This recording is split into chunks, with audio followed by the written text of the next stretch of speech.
بسم اللہ الرحمن الرحیم۔ السلام علیکم، welcome to my YouTube channel Qissa Dil. اگر آپ نے ابھی تک چینل کو سبسکرائب نہیں کیا تو پلیز چینل کو سبسکرائب کر دیں تاکہ آنے والی ویڈیوز کا نوٹیفیکیشن آپ تک پہنچتا رہے۔ اور گائز کیسے ہیں آپ سب؟ کمنٹس میں اپنا حال احوال ضرور بتائیے گا۔ شروع کرتے ہیں آج کا ناولیٹ۔ چھوٹا سا ناول ہے یہ۔ تو پردہ نشین عاشق ہے یوں نام بے وفا پر باد نہ کر، آصف گنگنایا تو منصور نے سرخ نظروں سے اسے گھورا، پھر تلخی سے مسکرا دیا۔ ہوں پردہ نشین، ہوں۔ دیکھو یار، اس طرح جلنے کڑنے سے کام نہیں بنے گا۔ دیکھو چڑیا اڑ نہ جائے، وہ اب اتنا بھی آسان نہیں۔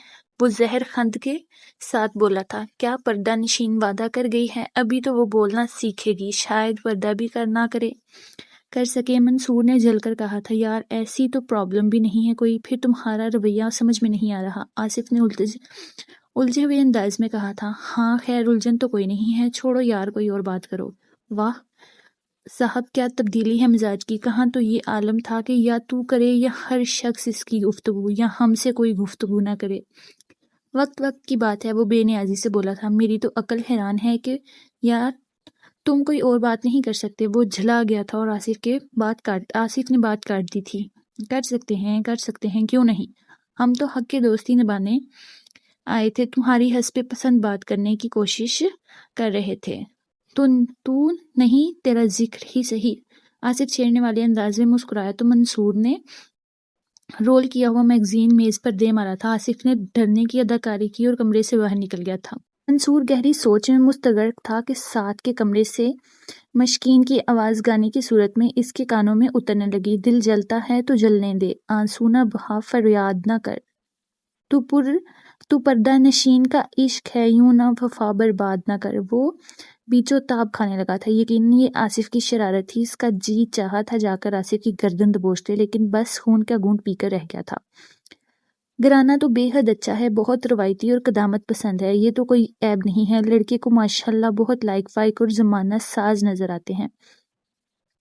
البتہ عورتیں اس دور میں بھی برقع پہنتی ہیں، لڑکے تو نہیں پہنتے نا، بس کافی ہے۔ آصف نے تائی امی کی بات میں گرہ لگائی تھی۔ انہوں نے کھا جانے والی نظروں سے اسے دیکھا تھا۔ بولے بغیر نوالہ حلق سے نیچے تھوڑی اترتا ہے۔ وہ گھرائیں، چھوڑیں بھابھی اسے۔ ہاں تو میں کہہ رہی تھی کہ لڑکا بہت سلجھا ہوا ہے، آج کے دور میں ایسے لڑکے ناپید ہیں۔ بسم اللہ کیجیے۔ آصف کی امی نے معاملہ سنبھالا تھا۔ میرے خیال میں عالیہ سے بھی پوچھ لیں۔ منصور کے والد اور آصف کے تایا ابو نے آخر رائے دی تھی۔ پوچھا تھا میں نے عالیہ سے، وہ کہتی ہے جو آپ کو مناسب لگتا ہے کریں۔ ماشاءاللہ بہت تربیت دار لڑکی ہے، میرا کوئی لڑکا اس کے قابل ہوتا تو میں اسے باہر جانے ہی کیوں دیتی۔ آصف کی امی کو بڑے موقع سے محرومی یاد آئی تھی۔ گویا فیصلہ ہو گیا تھا۔ آصف کے ابو اظہر خان نے نتیجہ آخری شکل میں جاننا تھا۔ وہ ہاں بس اب وہ لوگ آئیں تو کہہ دیجیے گا کہ بسم اللہ کریں اور جو رسم چاہیں کریں۔ آصف کی تائی جان خوشنودی بیگم نے پاندان کھول کر چھالیا ٹٹولی اور محفل برخاست ہو گئی تھی۔ اچھا میں ذرا عالیہ کو مبارک دے آؤں۔ آصف اٹھ کھڑا ہوا تھا۔ رے مبارکباد کے ساتھ کچھ لگتے خبردار جو تو نے اسے تنگ کیا۔ اماں نے آصف کو گرکا تھا۔ وہ بھی عالیہ کے کمرے کی طرف بڑھ گیا تھا۔ پتہ نہیں یہ لوگ ابھی تک اس قدر دقیانوسی کیوں ہیں، مجھے خود الجھن سی ہو رہی ہے۔ جب ریدا نے بتایا کہ ابو نے کہلوا دیا ہے کہ مہندی کی رسم میں مردوں اور لڑکوں کو قطعی نہ لائیں، اگر بطور ڈرائیور لے کر بھی آئیں تو انہیں زنان خانے سے کافی فاصلے پر رہنے کی تلقین کی جائے۔ آج کل تو زیادہ ہنگامہ لڑکے ہی کرتے ہیں، گھر ڈیکوریشن سے لے کر مووی میکنگ اور فوٹوگرافی تک تمام مراحل لڑکے ہی طے کرتے ہیں۔ رابعہ اور ریدا سے میری گہری دوستی تھی، حالانکہ میں اس سے عمر میں کافی بڑی تھی، 2 بچوں کی ماں بھی تھی، اور ریدا مجھے آپی کہتی تھی۔ ہم آپس میں رشتہ دار بھی ہوتے تھے۔ وہ میری پھوپھی تھی۔ اتنے برسوں بعد خاندان میں کوئی تقریب ہو رہی تھی، لیکن بہت ہی روکھی پھیکی تقریب تھی۔ ریدا کہ ابو نے یعنی میرے پھپھا جان نے مشکل ڈول بجانے کی اجازت دی تھی، وہ بھی اس شرط کے ساتھ تھے کہ دوسری منزل کے آخر میں بنے کمرے میں لڑکیاں ارمان پورے کریں۔ پھپھا جان کی شرط کے ساتھ تقریب ایک سزا معلوم ہو رہی تھی۔ دلہا میاں سے کچھ کہنا بیکار تھا، وہ تو شاید مستقبل میں بھی اپنے باپ کے گدی نشین بننے کے آرزومند تھے۔ ہائے اللہ، مجھے تو یہ سوچ کر ہول اٹھ رہا ہے کہ وہ اس قدر روشن خیال گرانی کی پردہ دا عالیہ کیسے رہ سکے گی اس ماحول میں۔ تمام مراحل پھپھو جان کے حسب منشا ہی انجام پا رہے تھے۔ مہندی والے روز بلکہ شب دلہن والوں کے ہاں سے 4 موٹروں میں بھر کر خواتین آئی تھیں، لیکن مجھے نہیں معلوم ان موٹروں کو ہانکنے والے کون تھے اور انہیں کہاں بٹھایا گیا تھا۔ چھوٹی باجی ایک جگ پانی دے دیں۔ کیوں؟ اس نے نوخیز ملازم چھوڑ کر اسے بے نیازی سے پوچھا تھا۔ وہ دلہن والوں کے ہاں سے جو مہمان آئے ہیں ان میں سے کوئی صاحب منگا رہے ہیں، کہہ رہے ہیں موٹر میں ڈالنا ہے۔ کون سا ابھی جا رہے ہیں؟ وہ پھولوں کی چاٹ بناتے ہوئے مصروف سے انداز میں بولی تھی۔ ٹھہرو ابھی دیتی ہوں۔ ساتھ ہی اس نے اطمینان بھی دلایا تھا۔ غلام محمد، باہر سے شیخ صاحب کے والد کی آواز آئی تھی۔ جاؤ ابو کی بات سن کر آؤ، انہوں نے نوکر سے کہا تھا۔ جب وہ کافی دیر تک نہ پلٹا تو اسے خیال آیا شاید وہ بھول گیا ہے۔ مہمان تو بیچارہ پانی کی جگ کی راہ دیکھتے دیکھتے بپھر گیا ہوگا۔ اس نے جگ برا اور باہر آ کر غلام محمد کو آواز دی۔ منصور غلام محمد سے تعارف حاصل کر چکے تھے۔ سیاہ چادر کی اوٹ میں سے جگر جگر کرتا مکھڑا انہیں اندھیرے میں کھڑا رہنے پر مجبور کر رہا تھا۔ مرکزی ٹیوب کے نیچے ادھر ادھر نظریں دوڑاتی سہمی ہوئی ہلنے لگی تھی۔ شیخ صاحب، آپ بھی اپنی جگہ ٹھیک ثابت ہوئے ہیں۔ بیری بہت ہری بھری ہے، پتھروں کا ڈھیر لگ جاتا آپ کے آنگن میں۔ وہ سوچ کر مسکرا دیا تھا۔ عالیہ، اب تجھے شرطیہ سیڑھیاں بنانا ہی ہوگا۔ وہ غلام محمد کو آتا دیکھ کر جگ رکھ کر چھپاک سے اندر گئی تھی۔ وہ سوچتا رہ گیا۔ اس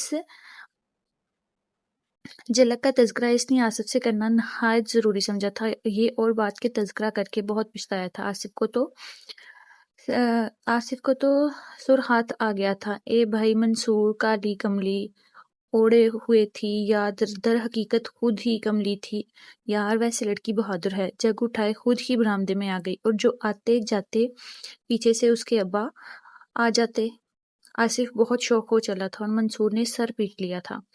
چھوٹی چچی تو ان برقعے والیوں پر بہت ناک پھون چڑھا رہی تھیں۔ یہ لو اتنے پیسے والے ہیں، اور 7 صدیاں پیچھے بابی بیگم نے تو عالیہ کا کباڑا کر دیا، بس پیسہ ہی دیکھا ہے۔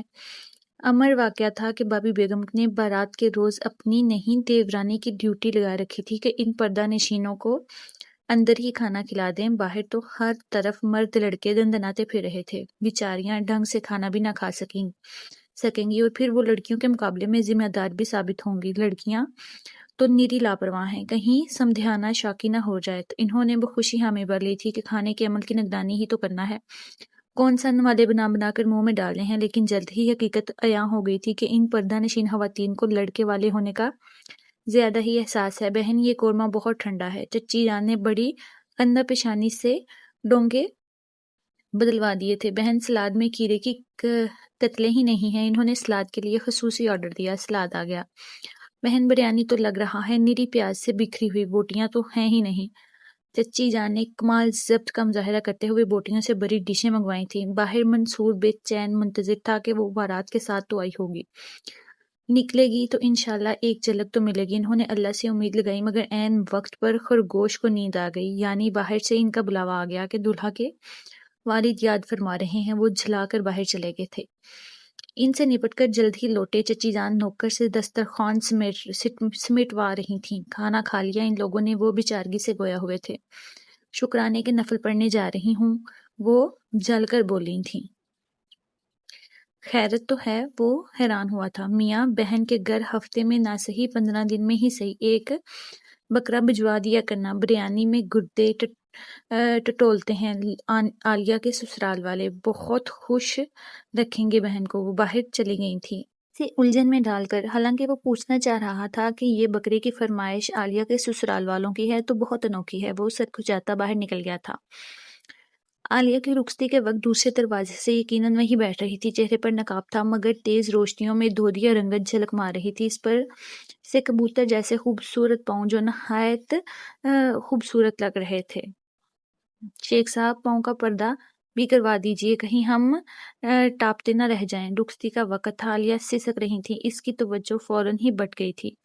عالیہ کے لیے اتنی مہربانی کی گئی تھی کہ صرف چادر اڑائی گئی تھی۔ اکثریت حیران تھی کہ یہ مشرق و مغرب مل کیسے سکتے ہیں، بلکہ لوگوں نے دبے دبے لفظوں میں کہہ بھی دیا تھا کہ حسین صاحب منصور عالیہ کے والد شیخ صاحب کی دولت پر لٹو ہو گئے ہیں، وگرنہ کبھی بیٹی اتنے دقیانوسی گھر والوں میں نہ دیتے۔ غرض جتنے منہ اتنی باتیں، حقیقت یہ تھی کہ حسن صاحب صرف ان کے سادگی ہی سے متاثر ہوئے تھے۔ انہوں نے پہلی بار ہی میں ان لوگوں کو بے حد سادہ اور بے ریا پایا تھا۔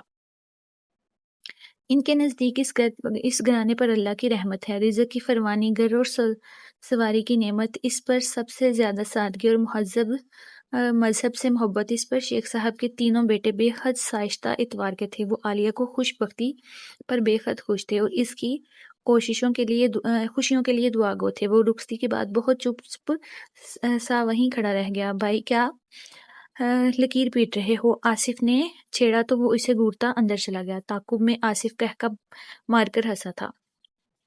اب وہ اس قدر احمق بھی نہیں تھا کہ رسائی کے لیے جلد بازی کرتا اور اپنے پاؤں پر آپ ہی کلہاڑی مارتا۔ ہر چند کے کئی مرتبہ ایسا ہوا کہ لگا خوش بختی تشتری میں سج کر آئی ہے۔ جب امی نے کہا منصور بہت دن ہو گئے عالیہ نہیں آئی، تم ہی لے کر آ جاؤ، وہ بڑی نک سے تیار ہو کر اس کے سسرال کے لیے نکلا تھا، لیکن عالیہ کے بوڑھے سسر اور بین الاقوامی تعلقات کے ماہر دیور ہمہ گیر موضوعات چھیڑ کر اسے ادھموا کر دیتے کہ واپسی میں وہ کسی حکیم سے دوائی لے کر دماغ ٹھیک کرتا یا پھر اس کی ایک جھلک مل جاتی تو پھر نعم البدل کا کام دے جاتی سب کچھ، لیکن وہ نہ ہوتا جس کے لیے اعصابی نظام درہم برہم ہو رہا تھا۔ کئی بار اس کا جی چاہا عالیہ سے کہے، عالیہ کی بچی تمہیں اپنی نند کا ذرا خیال نہیں، کبھی آؤٹنگ کے بہانے میکے ہی لے آیا کرو، مگر نہ جانے کیا سوچ کر چپ ہو جاتا۔ کئی ماہ گزرنے کے بعد آخر وہ کہہ ہی گیا تھا، عالیہ تمہارے سسرال والے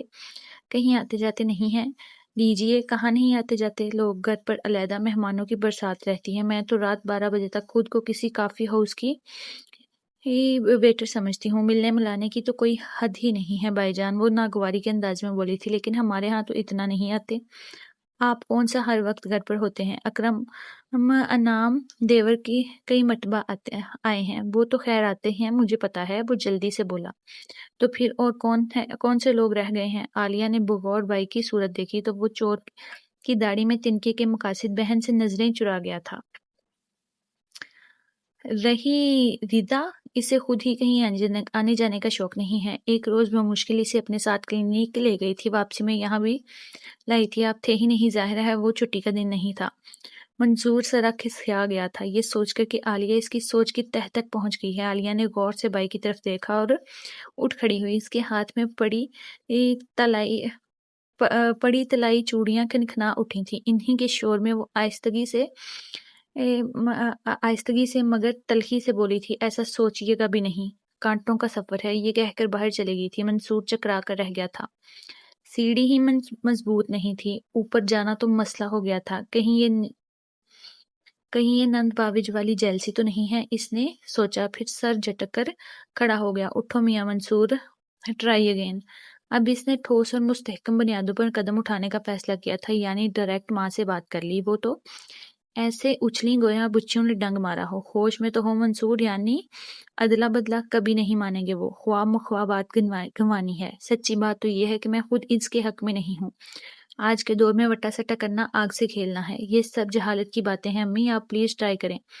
وہ دم خود اپنی تلخی اپنے ملتجی بیٹے کو دیکھتی رہ گئی تھیں۔ اے تم کون گڑے مردے اکھاڑ رہے ہو؟ ارے تم نے اسے دیکھ کہاں لیا؟ وہ تو بہت پردے دار بنتے ہیں۔ عالیہ کی ساس اس کے چادر پہنانے کے بہت خلاف ہیں، انہیں اٹھتے بیٹھتے سناتی رہتی ہیں کہ وہ دائرہ اسلام سے خارج ہے۔ لو میری بیٹی تو چادر پہنتی تھی، پھر بھی عزت آبرو سے بیاہ کر گئی ہے، اور ان پردہ داروں کی بیٹیاں دنیا کے بچوں کو جھلکیاں دکھلا دکھلا کر دیوانہ بناتی ہیں، اور وہ ناگواری سے بڑبڑائی تھی۔ ایسا نہیں کہتے امی، وہ بیچاری تو واقعی بہت شریف اور نیک ہے، وہ تو اتفاق سے۔ اب چھوڑو گے بھی اس کا قصہ؟ پیچھے وہ اسے گور کر بولی تھیں۔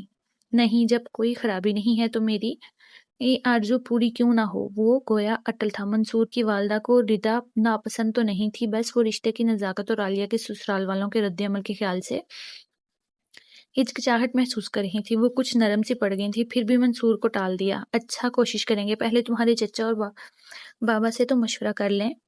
ڈوبتے کو گویا تنکے کا سہارا مل ہی گیا تھا۔ میں نے ردا کی باوج کے اتوار شروع ہی میں دیکھ کر اندازہ کر لیا تھا کہ وہ مشکل سے ہی اس ماحول کو اپنانے سکے گی۔ اس گھر میں اللہ کی دی ہوئی سب نعمتیں تھیں، افراد بھی متحمل مزاج تھے، مگر ردا کی باوج کو جو ظاہر ہے میری بھی باوج ہے، عموماً ناک چڑھائے ہوئے دیکھا ہے۔ اکثر باتوں میں وہ اپنے سسرالیوں کو دقیانوسی ہونے کا طعنہ دے دیا کرتی تھیں۔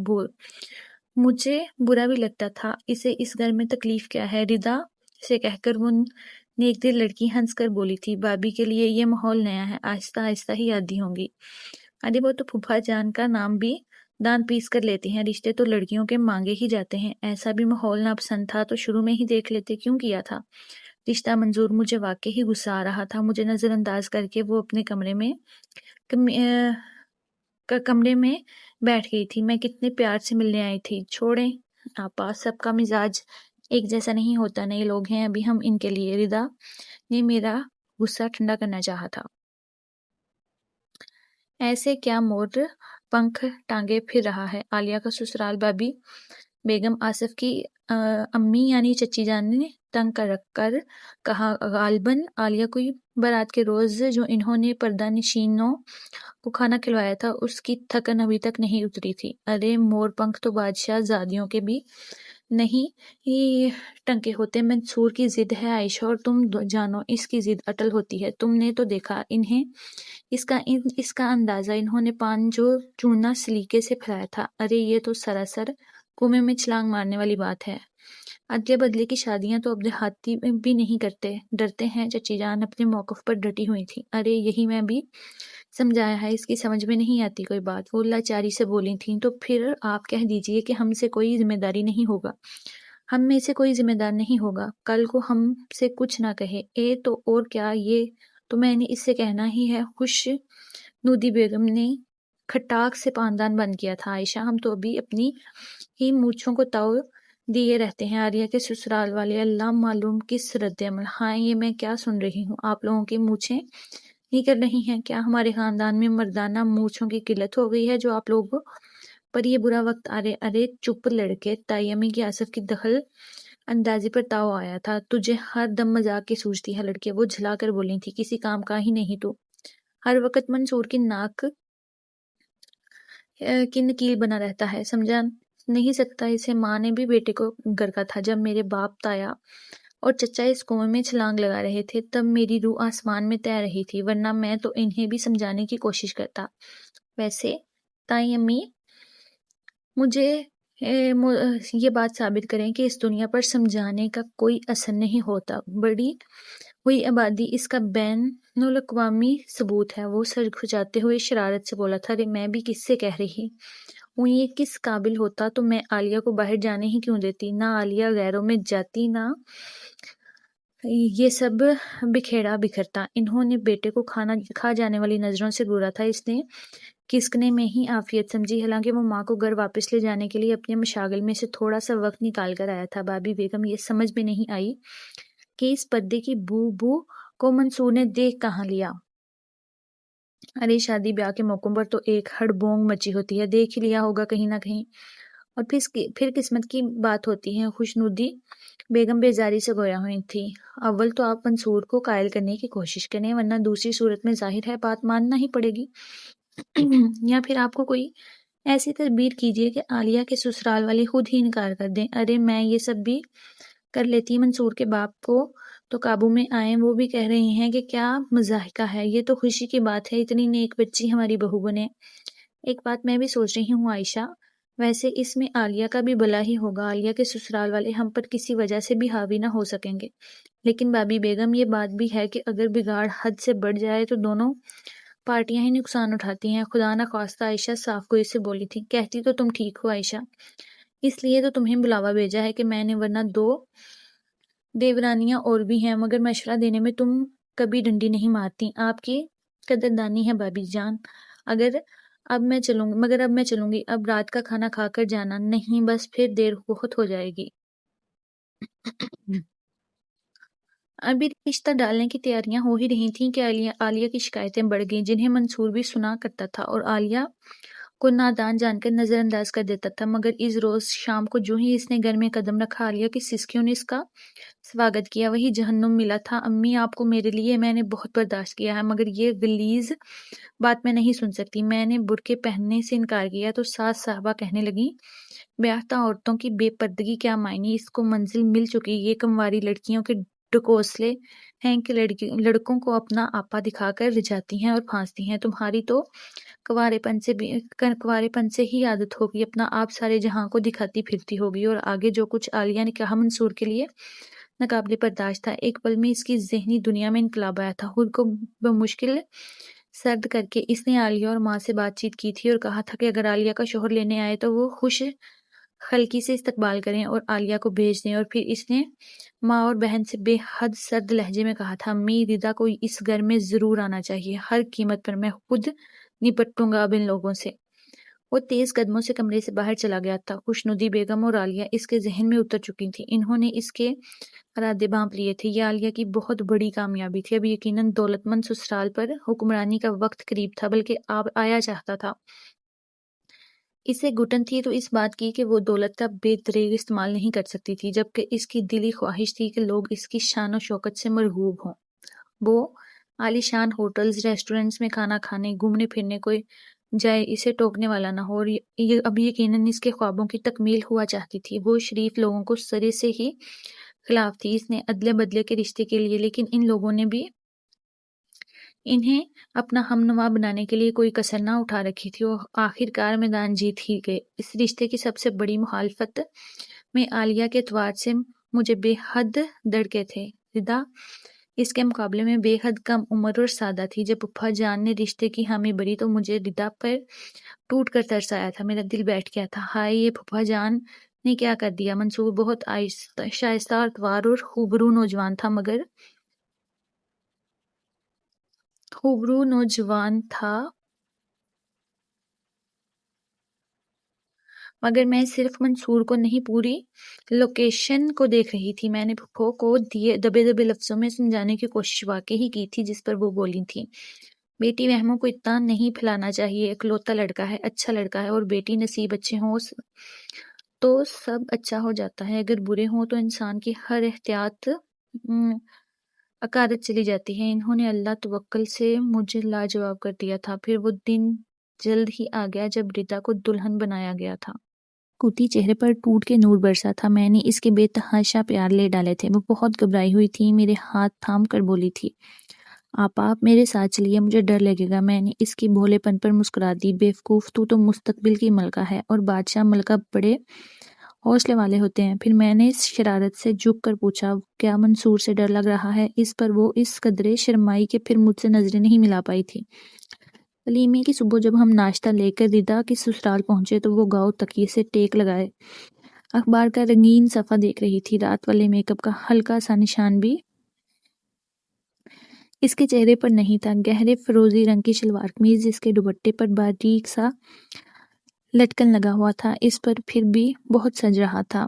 دلہن ناپے کی اپنی چھب ہوتی ہے۔ وہ اتنی پرسکون، اتنی باوقار نظر آ رہی تھی کہ میں بس دیکھتی ہی رہ گئی، لیکن جو ہی میں مزید آگے بڑھی اور اس نے اپنی نظریں اٹھائیں، عجیب سے تاثرات اس کے چہرے پر ابھرے۔ ایک دم وہ میرے گلے سے لگی اور پھوٹ پھوٹ کر رو دی۔ میں جو اس کے ہاتھ میں اخبار دیکھ کر شوق سا تبصرہ کرنا چاہ رہی تھی، ایک دم بکھلا گئی، بلکہ ایک دم میرے ہاتھ پاؤں پھول گئے۔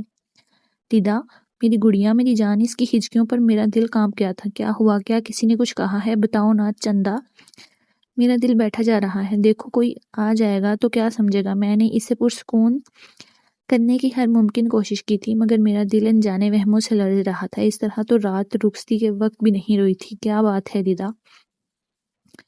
کچھ نہیں آپا، بس یوں ہی دل بھر آیا تھا۔ ہیں، یہ یوں ہی کیا ہوتا ہے؟ میں گویا تپ گئی تھی۔ بس یہاں آ کر آپ لوگوں کی اہمیت کا اندازہ ہو گیا ہے۔ سوچا اب تو آپ لوگ مجھ سے بہت دور ہو گئے ہیں۔ یہ سچ ہے، میں مشتبہ انداز میں اسے دیکھا تھا۔ یہ سچ ہے، اس نے بھی نظریں جھکا کر جواب دیا تھا۔ بیوقوف لڑکی، اگر کوئی آ جاتا اس وقت تو سمجھتا ایسی احمقانہ حرکت آئندہ نہ کرنا۔ میں نے اسے اپنے ساتھ لگا کر محبت بھری ڈانٹ پلائی تھی۔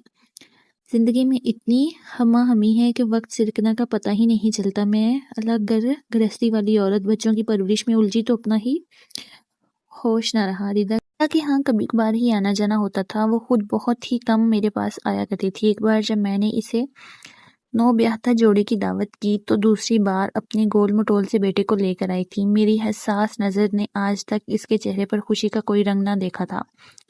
بجھی بجھی صورت، پھیکی پھیکی ہنسی، اسے دیکھ کر میرا دل کھولتا تھا۔ وہ بہت کم عمر تھی، 19ویں برس میں ماں بن گئی تھی۔ جیسا کہ میں نے سنا تھا یہ شادی منصور کی دیوانگی کا انجام تھی، اس لحاظ سے تو ردا کے چہرے پر سنہرے رنگ بکھر جانا چاہیے تھے، مگر یہ شاید اسے خوشی چھپانے کے انداز نہیں آئے تھے۔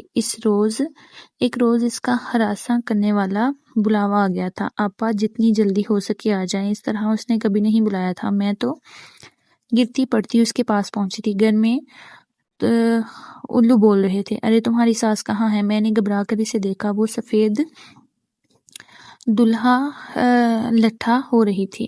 اندر منصور کے پاس ہیں، بھائی اور بھابھی بھی آئے ہوئے ہیں۔ وہ آہستگی سے بولی تھی، خیریت تو ہے؟ میں پریشان ہو گئی تھی، خیریت تو کبھی بھی نہیں رہی، وہ آہستگی سے بولی تھی۔ پہلے آپ منصور کے کمرے سے ہو آئیں، میں ابھی آتی ہوں۔ میں نے کچھ نہ سمجھی ہوئی اس کی خوابگاہ میں پہنچی تو منصور کو دیکھ کر میری تو سانسیں ہی رکنے لگی تھیں۔ اس کے ہونٹ ٹیڑھے ہو رہے تھے اور وہ جس انداز میں دراز تھا، میں دیکھ کر خود ہی اندازہ لگا چکی تھی کہ جیسے بے ہوش ہونے کو ہی ہو گئی ہی۔ آخر وہ میری شہزادی کا شوہر تھا۔ کمرے میں موت کا سا سکوت چھایا ہوا تھا۔ السلام علیکم، میں نے بمشکل کہا۔ سب نے گردن ہلا کر جواب دیا، گویا ان کے ہونٹ سل گئے ہوں۔ معلوم ہوا کہ منصور کو 5 سال سے بلڈ ٹربل تو تھی ہی، جس کا اس نے کبھی علاج نہیں کرایا تھا۔ اس کی وجہ سے صبح اس پر فالج کا حملہ ہو گیا، جس کے نتیجے میں اس کا دایاں جسمانی حصہ بے جان ہو گیا۔ میں دم بخود بیٹھی رہ گئی۔ وہ دونوں ماں بیٹی بہت رو رہی تھیں۔ مجھ سے یہ سب برداشت نہ ہو سکا، پھر ردا کے پاس آ گئی۔ سمجھ میں نہیں آیا کیا بولوں، وہ خود ہی بول دی، آپا ایسی آفاقی سے آپ بھی پناہ مانگیے۔ کیا مطلب؟ میں سمجھی نہیں۔ میں واقعی نہیں سمجھی آپا۔ دکھ تو فصل بر سے ہری ہوتی ہے، دکھ کی فصل پھر سے ہری ہوتی ہے، نئی بات نہیں ہے آپا۔ آپ جانتی ہیں مجھے منصور نے رونمائی میں کیا دیا تھا؟ ایک جملہ، ردا بیگم دوسروں کی بیٹی پر بہتان لگانے والی اپنی ماں سے کہہ دینا بعض پردہ نشین ایک جھلک میں بھی بازاری عورت جیسی قیمتی ہو جاتی ہے، جیسے تم ہو گئی تھی۔ میری بہن انمول ہے، ہم نے اس کا مہر 3200 روپے شرعی رکھا تھا، میں نے تمہیں 25,000 میں خریدا ہے۔ انہوں نے 25,000 میری طرف اچھالے تھے۔ تم میری لونڈی ہو ردا بیگم، جو حلال ہوتی ہے بیوی پھر بھی نہیں ہوتی۔ اس دن سے آج تک میرا امتحان رہا ہے۔ منصور اپنا حقیر سے حقیر کام مجھ سے کرواتے تھے، یہاں تک آ کر مجھ پر کھلا بابی نے اپنے میکے میں ہمارے خلاف کس قدر زہر بر رکھا تھا۔ میری ماں باپ کی بہت عزت ہے، میری خاموشی ان کی پگڑی سنبھال رہی ہے۔ آپا لوگوں کانوں کے کتنے کچے ہوتے ہیں نا، تحقیق کیوں نہیں کرتے؟ آپ بتائیے بابی کو کیا امی نے اپنی بیٹی نہیں سمجھا؟ وہ میرے گلے لگ کر سسکنے لگی تھی۔ منصور کو آقا بننے کا شوق کس قدر تھا، اب کس قدر محتاج ہو گئے ہیں۔ وہ ایک لونڈی کسے ہے نا آپا، پہلے تو گلاس ان کے ہاتھوں میں تھما دیتی تھی، اب تو ہونٹوں سے بھی لگانا پڑے گا ان کے، وہ میرے آقا ہیں۔ جی تو ریڈرز، کیسی لگی آپ کو یہ سٹوری؟ بعض دفعہ نا کچھ لڑکیاں اپنے سسرال والوں کی اپنے مائکے میں اتنی برائیاں کرتی ہیں، نہیں کرنی چاہیے یار۔ آپ لوگ تو 5 منٹ بعد 10 منٹ بعد دو دن بعد ٹھیک ہو جاتی ہیں، لیکن جو نفرت مائکے والوں کے دلوں میں بھر جاتی ہے نا، وہ کبھی نہیں ٹھیک ہو سکتی۔ تو بہتر ہے آپ لوگ اپنے گھر کی باتیں اپنے تک رکھا کریں، اس طرح آپ لوگوں کے ہی شوہر کی عزت آپ کے مائکے میں کم ہوتی ہے۔ آپ کمنٹس میں اپنی رائے ضرور دیجیے گا۔ شکریہ، اللہ حافظ۔